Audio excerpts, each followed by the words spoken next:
Salut à tous! Aujourd'hui, on va parler d'un phénomène télévisuel français qui a littéralement explosé les compteurs d'audience. Je parle bien sûr de HPI, la série avec Audrey Fleurot, qui a réuni plus de 12 millions de téléspectateurs pour son premier épisode, un record absolu depuis 2005. Mais au-delà de ce succès phénoménal, HPI nous raconte l'histoire de Morgane Alvaro, une femme de ménage lilloise au QI de 160, soit le niveau d'Einstein, qui devient consultante pour la police grâce à ses capacités de déduction exceptionnelles. Et c'est là que ça devient intéressant. Une série nous donne-t-elle une image fidèle de ce qu'est vraiment le haut potentiel intellectuel? Parce que, voyez-vous, derrière le divertissement et les enquêtes policières, HPI véhicule une certaine vision du HPI qui mérite qu'on s'y attarde. Morgane, avec ses tenues décalées, son franc-parler du Nord et sa façon de tout faire à l'envers, correspond-elle vraiment à la réalité scientifique des personnages à haut potentiel intellectuel? C'est exactement ce qu'on va découvrir ensemble dans cette vidéo. On va d'abord analyser le phénomène Morgane et comprendre pourquoi ce personnage nous fascine tant. Puis, on plongera dans la réalité scientifique du HPI pour séparer les mythes des faits. On se demandera ensuite si Morgane est vraiment représentative des personnes HPI et on terminera ensuite par une comparaison fascinante entre la version française et américaine de la série qui révèle des différences culturelles vraiment surprenantes. Prêt à découvrir ce que la science nous dit vraiment sur le HPI? C'est parti! Alors, qui est vraiment Morgane Alvaro? D'abord, parlons chiffres. Un QI de 160, c'est énorme. Pour vous donner une idée, c'est le niveau qu'on attribue à Einstein. Et statistiquement, ça représente environ une personne sur 30 000. Autant dire qu'on parle d'une exception quasi absolue. La vache. Et du coup, tu vas tenir ou il faut que j'appelle la cellule psychologique de soutien? Ce qui rend Morgane si fascinante, c'est qu'elle ne correspond à aucun stéréotype du génie. Femme de ménage dans un commissariat à Lille, elle a ce franc-parler du Nord qui ne s'embarrasse d'aucun protocole. Comme le dit si bien l'analyse de Philippe, expert en psychologie, Elsbels, c'est de la gnognotte à côté. Morgane vit littéralement dans un monde de poissons rouges. Elle réfléchit 10 fois plus vite que la plupart des gens, ce qui crée ce décalage permanent avec son environnement. La découverte de ses capacités est d'ailleurs emblématique. Pas de test de QI dans un cabinet feutré. Non, Morgane découvre ses talents par hasard en réorganisant des photos sur un panneau d'enquête pendant son service de ménage. Qui c'est qui a changé les photos, demande l'enquêteur. Et là, révélation, cette femme de ménage vient de résoudre une affaire que les policiers n'arrivaient pas à élucider. Ce qui frappe chez Morgane, c'est sa méthode. Elle ne suit aucune procédure. Elle touche les preuves sans gants. Mais enfin, regardez, j'ai mis des gants, vous êtes content, non? Fait tout à l'envers. Mais son cerveau fonctionne différemment. Elle collecte les informations, entre dans une sorte de transe légère. Pas de l'auto-hypnose, mais un état de concentration intense. Et soudain, les connexions se font automatiquement. Les scènes visuelles de la série nous montrent d'ailleurs brillamment les organisations des informations dans sa tête. Et contrairement à Colombo, qui joue la naïveté pour faire avouer les suspects, Morgane fonctionne sur la déduction pure. Elle ne manipule pas, elle ne fait pas avouer. Elle dit simplement, c'est comme ça que ça s'est passé. Là, c'est une posture haute. Elle assume sa supériorité intellectuelle et l'utilise directement, plus proche d'Hercule Poirot que de Colombo. Mais alors, pourquoi ce personnage nous touche-t-il autant? Pourquoi HPI a-t-il conquis plus de 51 millions de Français? La réponse tient en quelques mots. Morgane est naturelle comme un enfant. On dirait les suspects du Cluedo. Elle n'a aucun vice, aucune arrière-pensée. Elle dit ce qu'elle pense, fait ce qu'elle fait au moment présent, sans calcul. Dans un monde où tout semble codifié, où les relations sociales sont souvent complexes et artificielles, Morgane apporte cette fraîcheur de l'authenticité absolue. Et regardez son entourage. Ses voisins l'aident spontanément, gardent ses enfants sans rechigner. Son ex-mari est toujours là pour dépanner. Ses propres enfants s'autogardent et semblent parfaitement équilibrés. Tout le monde autour d'elle fonctionne dans la bienveillance, comme si son authenticité était contagieuse. C'est là qu'on touche à quelque chose de profond dans notre société. Morgane représente cette part de nous qui rêve de dire ce qu'elle pense vraiment, de ne plus jouer un rôle, de fonctionner selon sa propre logique plutôt que selon les attentes sociales. Elle incarne une forme de liberté que beaucoup lui envient. Mais attention, et c'est crucial pour la suite de notre analyse, cette Morgane si attachante, si authentique, si libre, correspond-elle vraiment à la réalité des personnages à haut potentiel intellectuel? C'est exactement ce qu'on va découvrir maintenant en plongeant dans la science. Alors, qu'est-ce que le haut potentiel intellectuel selon la science? Contrairement à ce qu'on pourrait croire, la définition est assez précise et repose sur des critères mesurables. Le HPI se définit par un quotient intellectuel supérieur à 130, sachant que le QI moyen de la population se situe entre 90 et 110. Pour vous donner une échelle complète, 100, c'est la moyenne nationale. 130, c'est le niveau qu'on retrouve typiquement chez les ingénieurs ou les médecins. Entre 145 et 150, on atteint le seuil du génie et 160 le QI de Morgan. C'est le niveau d'Einstein. Maintenant, parlons statistiques, parce que c'est là que ça devient intéressant. Un QI de 130 et plus, ça représente environ 2,3% de la population. Soit une personne sur 44. En France, ça fait environ 1,5 million de personnes. Déjà, on n'est plus dans l'exception absolue. Mais Morgan, avec son QI de 160, c'est une autre histoire. On parle de 0,003% de la population, soit environ une personne sur 30 000. Pour vous donner une idée, dans une ville comme Lille, il y aurait peut-être une dizaine de personnes avec ce niveau de QI. C'est effectivement exceptionnel. Et c'est là qu'intervient une distinction cruciale que fait Philippe, notre expert. HPI, ce n'est pas de l'autisme. Les personnes autistes peuvent être très pertinentes dans un domaine spécifique, mais inadaptées ailleurs. Les HPI, eux, ont une hyper-pertinence globale, cette capacité à être performante dans tous les domaines. C'est ce qu'on appelle le décalage Enneagramme 4, un potentiel intellectuel qui dépasse largement la moyenne. Mais voici le point le plus important, et c'est là que la HPI peut induire en erreur. Selon les recherches actuelles, 90% des personnes à haut potentiel intellectuel n'ont aucun problème. Vous avez bien entendu, 90% des HPI vivent parfaitement bien, s'intègrent socialement, réussissent professionnellement et ne présentent aucun des dysfonctionnements qu'on voit chez Morgan. D'où viennent tous ces mythes sur les HPI? Pourquoi a-t-on cette image de personnes inadaptées, en souffrance, décalées? Premier mythe, tous les HPI ont des problèmes d'adaptation sociale. C'est faux. La réalité, c'est que la plus grande majorité des HPI évoluent parfaitement bien dans la société. Beaucoup finissent d'ailleurs dans des grandes écoles comme Centrale ou Polytechnique, occupent des postes à responsabilité et mènent des vies tout à fait épanouies. Le problème, c'est qu'on ne les voit pas, comme l'explique Nicolas Gauvry, chercheur spécialisé dans le domaine. Les personnes à haut potentiel intellectuel sont invisibles a priori, car elles ne forment pas un groupe homogène. Celles qui réussissent bien passent inaperçues, tandis que celles qui rencontrent des difficultés, elles, sont plus visibles, notamment sur les réseaux sociaux. Deuxième mythe, être HPI est forcément un handicap.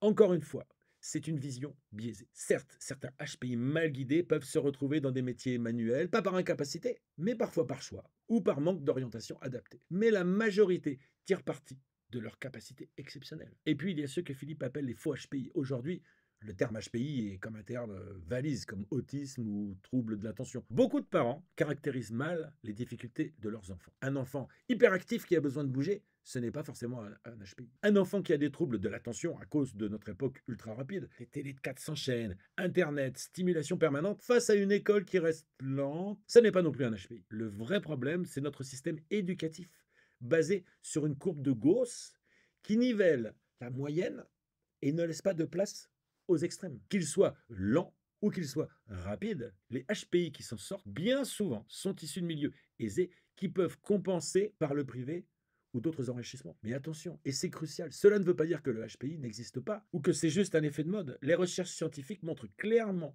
que le HPI repose sur un développement cérébral atypique, visible dès les premières années de la vie. C'est une réalité mesurable et reconnue scientifiquement. La nuance, c'est que cette réalité est beaucoup plus diverse et moins problématique que ce que nous montre la fiction. Morgan représente une minorité visible de HPI, pas la majorité silencieuse qui réussit très bien ça. Maintenant qu'on a posé les bases scientifiques, revenons à Morgan. Est-ce que la série HPI nous donne une image fidèle du haut potentiel intellectuel? La réponse est nuancée. Certains aspects sont remarquablement bien représentés. D'autres sont clairement exagérés pour les besoins dramatiques. Commençons par ce qui est juste.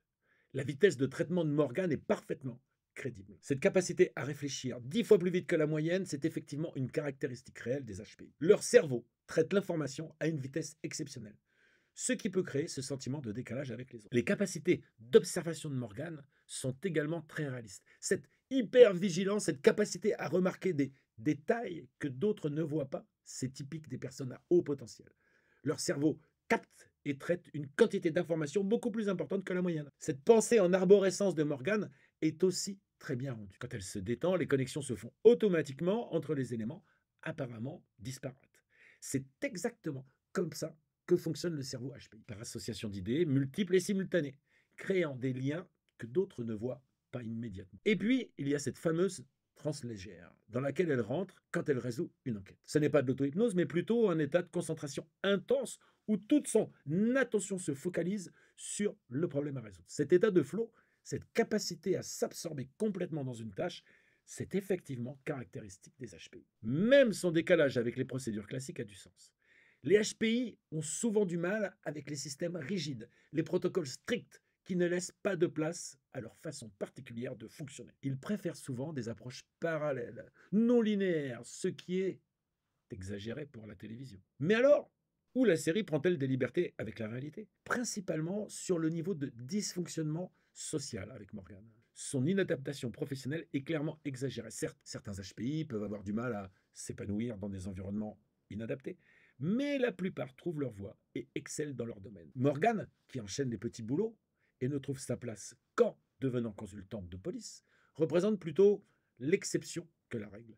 Son niveau de décalage social aussi est amplifié. Cette incapacité totale à respecter les codes, cette façon de dire tout ce qui lui passe par la tête sans filtre, c'est dramatisé pour les besoins télévisuels. La plupart des HPI développent des stratégies d'adaptation sociale et savent parfaitement naviguer dans les interactions sociales. Et puis, il y a cette relation conflictuelle avec Karadec au début. Le « je t'aime moi non plus ». Cette résistance mutuelle qui évolue vers une collaboration, puis vers une relation amoureuse. C'est un ressort dramatique classique, mais dans la réalité, les HPI ne sont pas systématiquement en conflit avec les hiérarchies ou leurs collègues. En fait, Morgan représente ce que Philippe appelle la petite minorité problématique des HPI. Ceux qu'on entend sur les réseaux sociaux, ceux qui sont visibles parce qu'ils rencontrent des difficultés, mais ils ne représentent que 10% des HPI. La série fait donc un choix narratif compréhensible. Elle se concentre sur un cas exceptionnel. Parce que, bien sûr, c'est plus dramatique, c'est plus intéressant télévisuellement. Un HPI qui réussit brillamment sa carrière d'ingénieur et mène une vie équilibrée, c'est moins spectaculaire qu'une femme de ménage géniale qui révolutionne les méthodes policières. C'est là toute l'ambiguïté de HPI. La série est remarquablement bien documentée sur le fonctionnement cognitif des HPI, mais elle choisit de nous montrer un cas atypique, non représentatif de la majorité. Et c'est important de le savoir pour ne pas généraliser. Et maintenant, parlons d'un aspect fascinant, la comparaison entre la version française et américaine de HPI. Parce que oui, les Américains ont adapté notre série sous le titre High Potentiel. Et les différences sont révélatrices de nos mentalités respectives. Dans la version américaine, tout est lissé. Les relations avec la police sont facilitées. Le chef adore immédiatement la HPI. Elle est acceptée rapidement dans l'équipe. Comme le note Audrey Fleurot elle-même. J'ai l'impression que tout ça est plus sobre, non hein? C'est ça. J'ai l'impression que tout ça est plus sage. Les Américains ont gommé ce qui dérangeait, ce qui créait de la friction. La version française, elle, est beaucoup plus chaotique, plus clivante, plus authentique aussi. Morgan dérange, elle divise, elle crée des oppositions. Karadec ne veut pas d'elle au début, un début qui dure suffisamment longtemps. Et elle est casse-pied, fais-toi à l'envers. Cette résistance, ce « je t'aime moi non plus » initial, c'est très français finalement. Et c'est là qu'on touche à quelque chose de profond dans nos cultures respectives. Les États-Unis, dans l'approche télévisuelle, cherchent souvent à plaire à tout le monde, à éviter les aspérités. Ils veulent que leur héroïne soit acceptée par tout le monde, intégrée, qu'elle trouve sa place sans trop de heurts. La France, elle, accepte mieux le chaos, l'opposition, l'authenticité, même dérangeante. On aime nos héros imparfaits, nos personnages qui bousculent l'ordre établi. Morgane française est subversive. Elle remet en question les codes, elle dérange l'institution policière. Morgane américaine est plus sage, plus intégrée. Cette différence se retrouve même dans le traitement des enquêtes. La version française privilégie les relations humaines sous fond d'intrigue policière. On passe 3/4 du temps sur les interactions entre personnages, leurs conflits, leurs évolutions. La version américaine, elle, se concentre davantage sur l'intrigue policière, avec du HPI en toile de fond. Et puis, il y a cette phrase révélatrice de l'analyse. 3/4 du temps en France, ça ne marche pas. Mais ici, ça marche grâce à la qualité de la réalisation et de l'actrice. C'est tout à fait ça. La France essaie de bouger les choses, crée des oppositions, prend des risques narratifs. Parfois, ça rate. Mais quand ça marche, comme avec HPI, c'est exceptionnel. Cette différence culturelle révèle aussi nos approches respectives du haut potentiel. En France, on a tendance à percevoir le HPI comme un handicap, quelque chose qui pose problème. Aux États-Unis, on le voit plutôt comme un atout, une ressource à exploiter. C'est visible dans les deux versions de la série. Au final, ces deux adaptations nous en disent autant sur nos cultures que sur le HPI lui-même. Et c'est peut-être ça la vraie richesse de HPI. Nous donner un miroir de nos propres représentations sociales. Qu'est-ce qu'on retient de tout ça? HPI, la série, c'est avant tout un divertissement remarquablement réussi, bien sûr.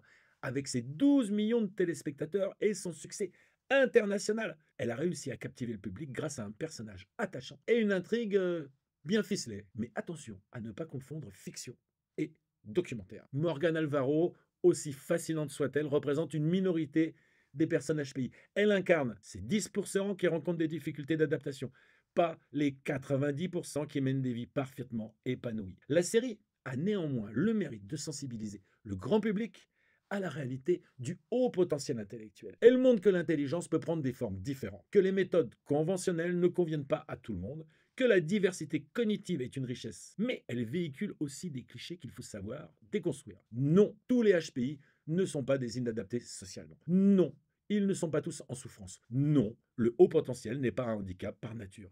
Ce qui est sûr, c'est que HPI a ouvert un débat important sur la place publique des personnes atypiques de notre société. Elle nous interroge sur notre capacité à accepter la différence, à valoriser les formes d'intelligence non conventionnelles, à adapter nos institutions à la diversité des profils. Et puis, il faut reconnaître la qualité du travail d'Audrey Fleurot et de toute l'équipe. Ils ont créé un personnage complexe, nuancé, qui dépasse largement les stéréotypes habituels. Morgane n'est ni une victime, ni une super-héroïne. C'est une femme avec ses forces et ses faiblesses, ses réussites et ses échecs. Avant de nous quitter, une petite ouverture. Vous avez peut-être entendu parler du HPE, le haut potentiel émotionnel. C'est un concept différent du HPI, qui concerne l'intelligence émotionnelle plutôt que cognitive. Et devinez quoi, il y a une série qui explore ce thème, Mademoiselle Holmes.